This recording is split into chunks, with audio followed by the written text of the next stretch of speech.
ایک مرتبہ حضرت علی رضی اللہ تعالی عنہ کوفے کی مسجد میں تشریف فرما تھے، تو مجمع میں شام سے آیا ہوا ایک مسافر بھی تھا، تو نہایت ادب کے ساتھ کھڑا ہوا اور عرض کی، اے امیر المومنین، مجھے کچھ سوالات میں تشویش ہے، میں آج یہاں آپ کی موجودگی کا سن کر آپ سے چند سوالوں کے بارے میں جاننے کے لیے آیا ہوں،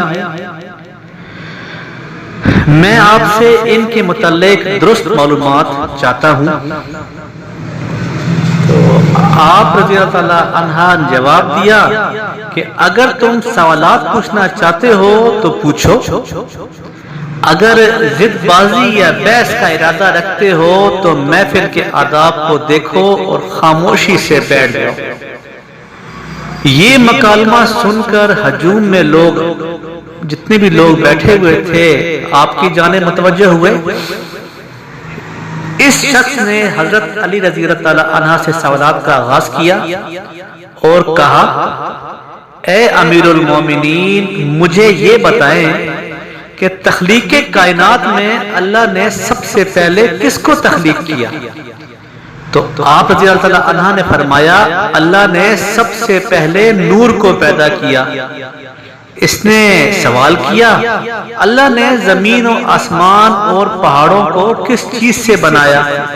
تو آپ رضی اللہ عنہ نے فرمایا کہ اللہ نے آسمانوں کو پانی کی بخارات سے، زمین کو پانی کی جھاگ سے اور پہاڑوں کو پانی کی موجوں سے بنایا ہے۔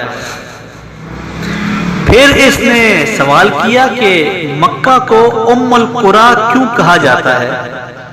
تو آپ نے فرمایا کہ ام القریٰ کے معنی ہے کہ یعنی کہ ہر ترتیب کی ماں، کیونکہ زمین کی ہر چیز اس کے نیچے سے بچھائی گئی ہے، اس لیے عرب کے شہر مکہ جہاں بیت اللہ شریف ہے، اس سے ام القریٰ بھی کہا جاتا ہے۔ اس آدمی نے اگلا سوال کیا کہ زمین کے اوپر کے آسمان کو کس چیز سے پیدا کیا گیا ہے؟ آپ نے جواب دیا، رکی ہوئی فوج سے۔ پھر اس نے عرض کی، اے امیر المومنین، سورج اور چاند کا طول و عرض کتنا ہے؟ آپ نے جواب دیا، 900 فرسخ ضرب 900 فرسخ۔ فرسخ جو ہے فارسی زبان کا لفظ ہے، ایک فرسخ میں 10 کلومیٹر لمبائی گنی جاتی ہے۔ اس نے اگلا سوال کیا کہ ستارے کا طول و عرض کتنا ہے؟ آپ نے جواب دیا، 12 فرسخ ضرب 12 فرسخ۔ اس اجنبی نے نہایت ادب سے درخواست کی کہ اے امیر المومنین، جیسا کہ قرآن میں 7 آسمانوں کا ذکر آیا ہے، تو آپ ہمیں ان 7 آسمانوں کے نام اور ان کے رنگ بتا دیجئے۔ تو آپ رضی اللہ عنہ نے فرمایا کہ جو آسمان زمین کے اوپر ہے اس کا نام رفیع ہے، اور وہ پانی اور بخارات اور دھول سے بنا ہوا ہے، اور دوسرے آسمان کا نام کیزوم ہے، اس کا رنگ تانبے جیسا ہے، تیسرے کا نام مودون ہے اور اس میں ملے جلے رنگ ہیں، تو چوتھے آسمان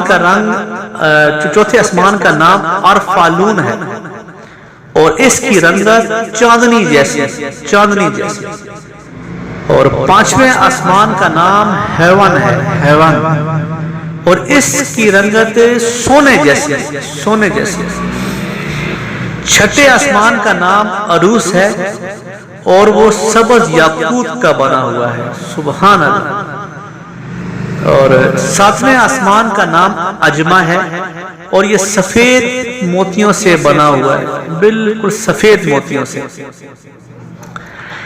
تو اس آدمی نے پھر اگلا سوال کیا کہ اے مولا علی امیر المومنین، آپ مجھے یہ بتائیں کہ بیل وہ واحد جانور ہے جس نے آسمان کی طرف اپنا سر نہیں اٹھایا، ایسا کیوں ہے؟ تو آپ رضی اللہ عنہ نے جواب دیا کہ جب سے قوم بنی اسرائیل نے گوسالہ کی پوجا کی تھی تبھی سے بیل شرم کے بارے آسمان کی طرف سر نہیں اٹھاتا۔ گوسالہ ایک سنہری رنگ کا پتھر یا بچھڑا تھا جس سے موسیٰ علیہ السلام کے دور میں سامری جادوگر نے اپنی جادوئی مہارت سے بولنے اور حرکت کرنے کی طاقت دی تھی، اور موسیٰ علیہ السلام کی غیر موجودگی میں بنی اسرائیل سے اس بچھڑے کی پوجا بھی کروائی تھی۔ تو مجمع میں موجود تمام لوگ حضرت علی رضی اللہ تعالی عنہ کی حاضر جوابی اور علمی قابلیت سے متاثر ہو رہے تھے۔ شام سے آئے ہوئے مسافر نے اگلا سوال پوچھا کہ اے امیر المومنین، وہ کون سے نبی تھے جنہوں نے ایک ہی وقت میں 2 بہنوں سے شادی کی تھی؟ تو آپ رضی اللہ عنہ فرمانے لگے وہ یعقوب بن اسحاق علیہ السلام تھے، انہوں نے ایک ہی دن ایک ہی وقت میں 2 سگی بہنوں لیا اور راحیل سے نکاح کیا تھا، لیکن اس کے بعد اللہ نے بیک وقت دونوں بہنوں سے نکاح کو اسلام میں حرام قرار دے دیا۔ یہ حضرت یوسف علیہ السلام کا واقعہ آپ پڑھیں تو اس میں بھی آپ کو معلوم ہو جائے گا۔ اس آدمی نے ایک اگلا سوال پوچھا کہ مد و جزر کیا ہے؟ آپ نے جواب دیا کہ اللہ نے سمندروں پر ایک فرشتہ مقرر کر رکھا ہے، جب وہ سمندر کے پانی میں اپنا پاؤں رکھتا ہے تو مد پیدا ہوتا ہے، اور جب نکلتا ہے تو جزر۔ مد و جزر سمندر کے پانی کو خود بخود بلند ہونے کا اور کم ہونے کا عمل کو کہتے ہیں۔ اس آدمی نے پھر اگلا سوال پوچھا کہ بتائیں یہ جنات کا باپ کون ہے؟ تو اللہ نے جنات کی طرف کن نبی کو مبعوث کیا تھا؟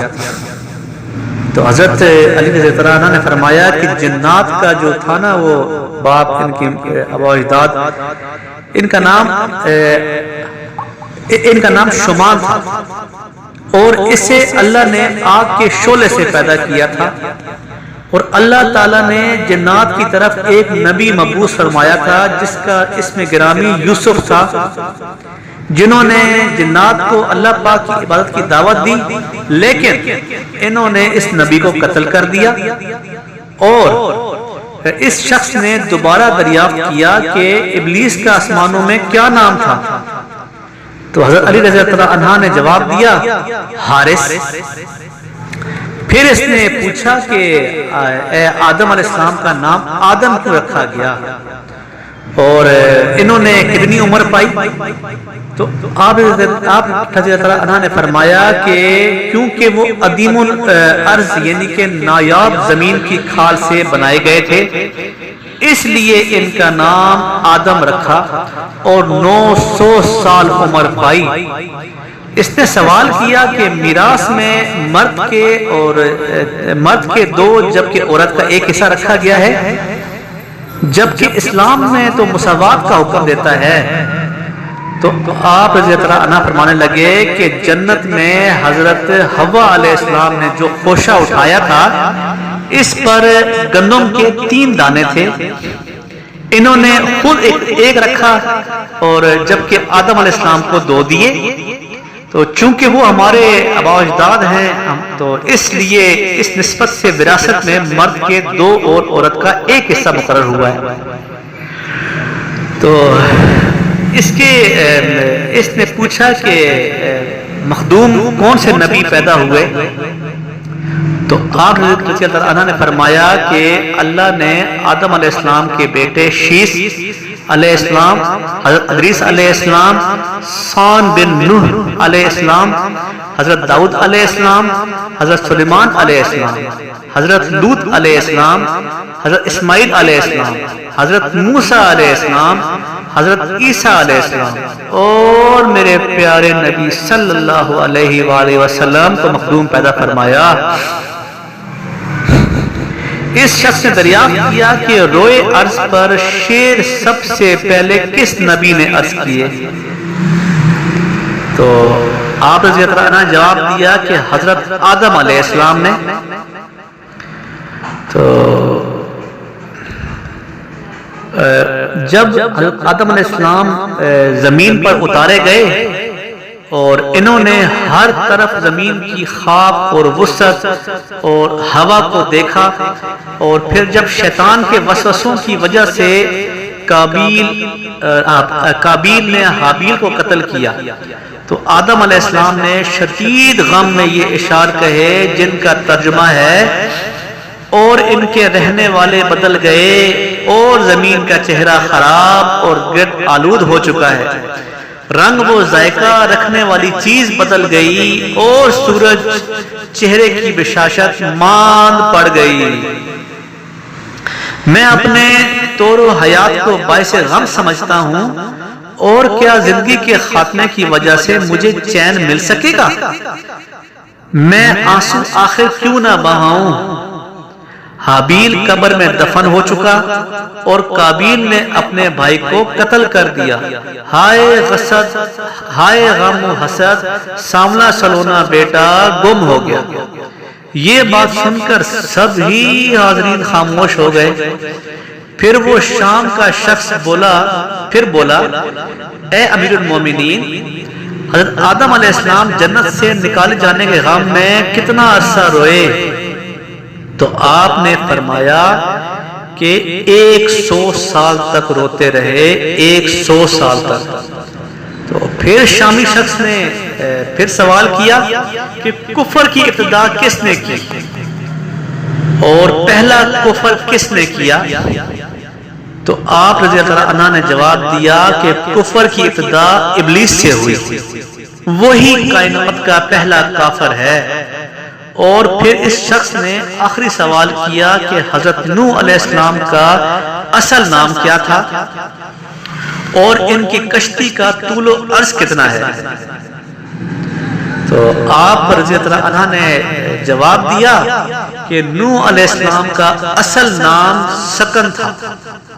انہیں نوح علیہ السلام کہنے کا سبب یہ تھا کہ انہوں نے 950 برس تک قوم نوح پر نوحہ کیا تھا، قوم پر نوحہ کیا تھا۔ ان کی کشتی کا طول 800 ہاتھ اور عرض 500 ہاتھ ہے، اور سطح زمین سے اس کی بلندی 80 ہاتھ تھی، 80 ہاتھ۔ دوستو، اگر آپ کو میری یہ ویڈیو اور یہ واقعہ اچھا لگے تو آپ میرے چینل کو سبسکرائب کر دیجیے گا، اور بیل نوٹیفیکیشن پہ آپ نے کلک کرنا ہے تاکہ آپ کو میری آنے والی نئی اچھی پیاری ویڈیو، نئے اور اچھے قصے وقت پر ملتے رہیں۔ اپنا بہت سارا خیال رکھیے گا، ملتے ایک نئی ویڈیو کے ساتھ۔ اللہ حافظ۔